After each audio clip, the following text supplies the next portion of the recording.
upon cross-examination of some of the investigators in the case? How do you handle it? As a prosecutor, you always want to get out ahead of any potentially bad facts. That's how you get credibility with the jury, right? You know what the defense is going to do in this case.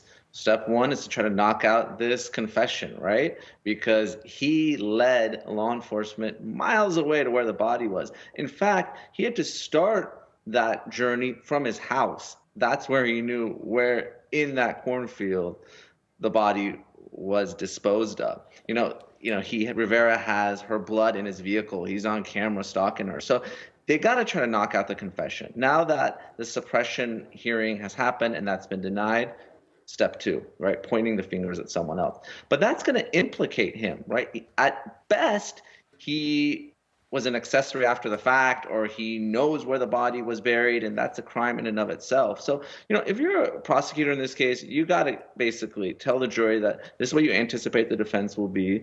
This is why Rivera, and only Rivera, is the person who committed this murder. And even if he committed it as a co-conspirator or anything like that, he's still going to be guilty for the substantive murder, right? Under co-conspirator liability or felony murder liability. So it's not as good of a defense as getting the suppression done, but it's really the only defense that Rivera's attorneys have in this case. So that's what I expect to happen.